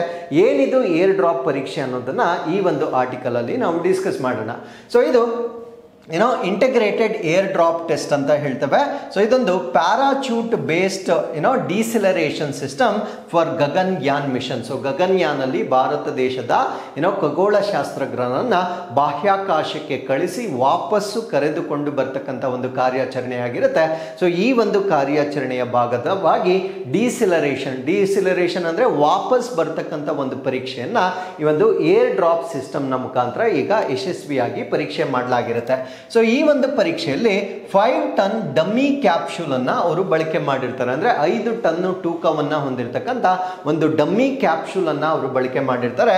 Air lifted by Chinook helicopter and dropped from an altitude. ಅಂದ್ರೆ ಚಿನೂಕ್ ಹೆಲಿಕಾಪ್ಟರ್ ಅನ್ನ ಬಳಕೆ ಮಾಡಿಕೊಂಡು ಅದನ್ನ ಏರ್ ಲಿಫ್ಟ್ ಮಾಡಿರ್ತಾರೆ. ಏರ್ ಲಿಫ್ಟ್ ಮಾಡಿ ಒಂದು ಸ್ವಲ್ಪ ದೂರ, ಅಂದ್ರೆ ಒಂದು ಪ್ರೀ ಡಿಸೈನ್ಡ್ ಆಲ್ಟಿಟ್ಯೂಡ್ ಅಥವಾ ಎತ್ತರಕ್ಕೆ ಅದನ್ನ ಕರ್ಕೊಂಡು ಹೋಗಿ ಅದಾದ ನಂತರ ಅದನ್ನ ಡಿಸ್ಕನೆಕ್ಟ್ ಮಾಡಿ ಅದು ಎಷ್ಟು ಸೇಫ್ ಆಗಿ ಲ್ಯಾಂಡ್ ಆಗುತ್ತೆ ಅನ್ನುವ ಒಂದು ಪರೀಕ್ಷೆಯನ್ನ ಈಗ ಇಸ್ರೋ ವತಿಯಿಂದ ಕಂಡಕ್ಟ್ ಮಾಡಲಾಗಿರುತ್ತೆ. ಸೊ ಇದರಲ್ಲಿ 10 ಪ್ಯಾರಾಚೂಟ್ಸ್ ಗಳನ್ನ ಅವರು ಡಿಪ್ಲಾಯ್ ಮಾಡಿರ್ತಾರೆ. ಅದರ ಸೀಕ್ವೆನ್ಸ್ ಹೇಗಿರುತ್ತೆ ಅಂದ್ರೆ ಡ್ರೋಗ್, ಪೈಲಟ್ ಮತ್ತೆ ಮೇನ್. ಸೊ ಈ ಒಂದು ಸೀಕ್ವೆನ್ಸ್ ನ ಆಧಾರದ ಮೇಲೆ 10 ಪ್ಯಾರಾಚೂಟ್ ಗಳನ್ನ ಈ ಒಂದು ಕಾರ್ಯಾಚರಣೆಯಲ್ಲಿ ಅವರು ಬಳಕೆ ಮಾಡಿರ್ತಾರೆ. Simulated real descent and splash down conditions, ಅಂದ್ರೆ ನಿಜವಾಗಿ ಅದನ್ನ ನಾವು ಗಗನಯಾನಲ್ಲಿ ಬಳಕೆ ಮಾಡಿದಾಗ ಯಾವ ರೀತಿ ಎಕ್ಸಾಕ್ಟ್ಲಿ ಅದು ಹೊರಗಡೆ ವರ್ಕ್ ಆಗಬೇಕು ಅದೇ ರೀತಿಯ ಎಲ್ಲ ಕಂಡೀಷನ್ಸನ್ನು ಮಿಮಿಕ್ ಮಾಡುವ ಮುಖಾಂತರ ಈ ಒಂದು ಪರೀಕ್ಷೆಯನ್ನು ಕಂಡಕ್ಟ್ ಮಾಡಲಾಗಿರುತ್ತೆ. ನಾವು ವಾಟ್ ಇಸ್ ದ ಆಬ್ಜೆಕ್ಟಿವ್, ಇದರ ಉದ್ದೇಶ ಏನು ಅಂತ ನಾವಿಲ್ಲಿ ನೋಡೋದಾದ್ರೆ validate the parachute based deceleration system for safe astronaut recovery during re entry. ಅಂದರೆ ಅವರು ಗಗನಯಾನ್ನ ನಂತರ ವಾಪಸ್ ಬರುವಾಗ ಸುರಕ್ಷಿತವಾಗಿ ಅವರು ಭೂಮಿಗೆ ತಲುಪಬೇಕಾಗಿರುತ್ತೆ. ಸೊ ಇದನ್ನ ಮುಂಚೆನೆ ಒಂದು ಟ್ರಯಲ್ ರೀತಿಯಲ್ಲಿ ಮಾಡಿರ್ತಕ್ಕಂಥ ಒಂದು ಪರೀಕ್ಷೆಯಾಗಿ ನಾವು ಇದನ್ನ ನೋಡ್ಬೋದಾಗಿರುತ್ತೆ. ಸೊ ಯಾವ ಫೇಸಸ್ಗಳಲ್ಲಿ ಮಾಡಿರ್ತಾರೆ ಅಂದ್ರೆ ಒಂದು ಅಸೆಂಟ್ ಅಂಡ್ ಡಿಸೆಂಟ್. ಅಸೆಂಟ್ ಅಂದ್ರೆ ಆರೋಹಣ, ಡಿಸೆಂಟ್ ಅಂದ್ರೆ ಅವರೋಹಣ. Most dangerous for astronauts requires precise control. ಅಂದ್ರೆ ಈ ಒಂದು ಲ್ಯಾಂಡಿಂಗ್ ಅಂತಕ್ಕಂಥದ್ದು ತುಂಬಾ ಅಪಾಯಕಾರಿಯಾಗಿರುತ್ತೆ, ತುಂಬಾ ನಿಖರವಾದ ನಿಯಂತ್ರಣ ಇಲ್ಲದಿದ್ರೆ so anything can go wrong. So ಅದರಿಂದ ಇದನ್ನ ಮುಂಚೆನೆ ಪರೀಕ್ಷೆ ಮಾಡ್ತಕ್ಕಂಥದ್ದು ಇದರ ಉದ್ದೇಶವಾಗಿರುತ್ತೆ. Parachute deployment ensures control deceleration and splash down. ನಾವು ಯಾವಾಗ ಪ್ಯಾರಾಚೂಟ್ ಅನ್ನ ಬಳಕೆ ಮಾಡ್ತೇವೆ ಅದು ನಮಗೆ ಬೇಕಾಗಿರ್ತಕ್ಕಂಥ ಸ್ಪೀಡ್ ಅಲ್ಲಿ ಅದು ಡಿಸೆಲರೇಷನ್ ಆಗುತ್ತೆ. ಸೊ ಅದರಿಂದ ಪ್ಯಾರಾಚೂಟ್ ಗಳನ್ನ ಬಳಕೆ ಮಾಡ್ತಕ್ಕಂಥದ್ದು recovery operations, navy led retrieval critical for crew safety. ಒಂದ್ಸತಿ ಅವ್ರು ಲ್ಯಾಂಡ್ ಆದ ನಂತರ ಸೊ ನಮ್ಮ ಭಾರತ ದೇಶದ ನೌಕಾಪಡೆ ನೇತೃತ್ವದಲ್ಲಿ ಅವರನ್ನ ರಿಕವರಿ ಮಾಡ್ತಕ್ಕಂಥದ್ದನ್ನ ಕೂಡ ಈ ಒಂದು ಕಾರ್ಯಾಚರಣೆಯಲ್ಲಿ ನೋಡ್ಬೋದಾಗಿರುತ್ತೆ. ನಾವು ವಾಟ್ ಈಸ್ ನೆಕ್ಸ್ಟ್? ಸೊ ಈ ಒಂದು ಕಾರ್ಯಾಚರಣೆಯ ನಂತರ ನಾವು ಮುಂದೆ ಏನು ಮಾಡಬೇಕು? ಸೊ ಇದನ್ನು ನಾವು ಕ್ರೀವ್ಡ್ ಮಿಷನ್ ಅಂತ ಹೇಳ್ತೇವೆ. ಅಂದರೆ 2027 Q1 ನಾವು ಮಾಡ್ತಕ್ಕಂಥ ಒಂದು ಕ್ರೀವ್ಡ್ ಮಿಷನ್ಗೆ ಇದೊಂದು ಪ್ರಿಕರ್ಸರ್ ಆಗಿ ನಾವು ತೆಗೆದುಕೊಂಡಿರ್ತೇವೆ. ಭಾರತೀಯ ಅಂತರಿಕ್ಷ ಸ್ಟೇಷನ್ ಅಂದರೆ ನಮ್ಮ ಭಾರತ ದೇಶದ ಒಂದು ಬಾಹ್ಯಾಕಾಶ ನಿಲ್ದಾಣವನ್ನು 2035 ವೇಳೆಗೆ ನಾವು ಸ್ಥಾಪನೆ ಮಾಡಬೇಕಾಗಿರುತ್ತೆ. ಸೊ ಇದು ಫಸ್ಟ್ ಮಾಡ್ಯೂಲ್ ಈಗ ಅಪ್ರೂವ್ ಆಗಿರುತ್ತೆ. ಸೊ ನೆಕ್ಸ್ಟ್ ಬರುತ್ತೆ ಸೊ ಚಂದ್ರನಿಗೆ ಮನುಷ್ಯರನ್ನ ಕಳಿಸ್ತಕ್ಕಂಥದ್ದು. ಸೊ ದಿಸ್ ಇಸ್ ಫಾರ್ 2040, 2040ಕ್ಕೆ ನಮ್ಮ ಟಾರ್ಗೆಟ್ ಅನ್ನ ಇಟ್ಕೊಂಡಿರ್ತೇವೆ. ಸೊ ಇವೆಲ್ಲ ನಮ್ಮ ಮುಂದಿನ ಬಾಹ್ಯಾಕಾಶದ ಚಟುವಟಿಕೆಗಳಾಗಿರ್ತವೆ. ಸೊ ಲಾಸ್ಟ್ ಒನ್ ಇಸ್ ರಾಷ್ಟ್ರೀಯ ಬಾಹ್ಯಾಕಾಶ ದಿನ, ನ್ಯಾಷನಲ್ ಸ್ಪೇಸ್ ಡೇ 2025. ಸೊ ಈ ಒಂದು ದಿನವನ್ನ ಪ್ರತಿ ವರ್ಷ ನಾವು ಆಗಸ್ಟ್ 23ನೇ ತಾರೀಕು ಆಚರಣೆ ಮಾಡ್ತೇವೆ. ಸೊ ಈ ಒಂದು ದಿನಾಂಕದ ಸಿಗ್ನಿಫಿಕೆನ್ಸ್ ಏನು ಅಂದ್ರೆ ನಮ್ಮ ಭಾರತ ದೇಶದಲ್ಲಿ ಚಂದ್ರಯಾನ್ 3 ಸಕ್ಸಸ್ಫುಲ್ ಆಗಿ ಸೌತ್ ಪೋಲ್ ಅಲ್ಲಿ, ದಕ್ಷಿಣ ಧ್ರುವದಲ್ಲಿ ಲ್ಯಾಂಡ್ ಆಗಿರ್ತಕ್ಕಂಥ ಒಂದು ದಿನಾಂಕವನ್ನ ರಾಷ್ಟ್ರೀಯ ಬಾಹ್ಯಾಕಾಶ ದಿನವಾಗಿ ಕೇಂದ್ರ ಸರ್ಕಾರ ಘೋಷಣೆಯನ್ನ ಮಾಡಲಾಗಿರುತ್ತೆ. ಹಾಗಿದ್ರೆ ಈ ವರ್ಷದ ಥೀಮ್ ಏನು ಅಂತ ನಾವು ನೋಡೋದಾದ್ರೆ Aryabhata to Gaganyaan, ancient wisdom to infinite possibilities. ಅಂದ್ರೆ ಆರ್ಯಭಟ್ಟದಿಂದ ಗಗನಯಾನದವರೆಗೆ, ಪ್ರಾಚೀನ ಜ್ಞಾನದಿಂದ ಅನಂತ ಸಾಧ್ಯತೆಗಳವರೆಗೆ ಅಂತಕ್ಕಂಥದ್ದು ಈ ವರ್ಷದ ಥೀಮ್ ಆಗಿರುತ್ತೆ. ಸೊ ಹಾಗಿದ್ರೆ ನಾವು ಲ್ಯಾಂಡ್ ಮಾಡಿರ್ತಕ್ಕಂಥದ್ದು ಅಂದ್ರೆ ಚಂದ್ರಯಾನ್ 3 ಮುಖಾಂತರ ನಾವು ಲ್ಯಾಂಡ್ ಮಾಡಿರ್ತಕ್ಕಂಥ ಪ್ರದೇಶಕ್ಕೆ ನಾವು ಏನಂತ ನಾಮಕರಣ ಮಾಡಿರ್ತೀವಿ ಅಂದ್ರೆ ಶಿವಶಕ್ತಿ ಪಾಯಿಂಟ್ ಅಂತ ನಾವು ನಾಮಕರಣ ಮಾಡಿರ್ತೇವೆ. ಸೊ ನಾವು ಬಳಕೆ ಮಾಡಿರ್ತಕ್ಕಂಥ ರೋವರ್ ಯಾವುದು ಅಂದ್ರೆ ಪ್ರಜ್ಞಾನ್ ರೋವರ್ ಅಂತ ಕರಿತೇವೆ. ನಾವು ಬಳಕೆ ಮಾಡಿರ್ತಕ್ಕಂಥ ಲ್ಯಾಂಡರ್ ಅನ್ನ ನಾವು ವಿಕ್ರಮ್ ಲ್ಯಾಂಡರ್ ಅಂತ ಕರಿತೇವೆ. ಇವೆಲ್ಲ ನಮ್ಮ ಪರೀಕ್ಷೆಗೆ ಇಂಪಾರ್ಟೆಂಟ್ ಆಗುತ್ತೆ. ವಿಕ್ರಮ್ ಲ್ಯಾಂಡರ್ ಅನ್ನ ನಾವು ಬಳಕೆ ಮಾಡಿರ್ತೇವೆ, ಪ್ರಜ್ಞಾನ್ ರೋವರ್ ಅನ್ನ ನಾವು ಬಳಕೆ ಮಾಡಿರ್ತೇವೆ. ಸೊ ಈ ಒಂದು ಕಾರ್ಯಾಚರಣೆಯನ್ನ ಮಾಡುವ ಮುಖಾಂತರ ಒಂದು ಇತಿಹಾಸವನ್ನ ಸೃಷ್ಟಿಸಿರ್ತಕ್ಕಂಥ ರಾಷ್ಟ್ರ ಭಾರತ ರಾಷ್ಟ್ರವಾಗಿರುತ್ತೆ.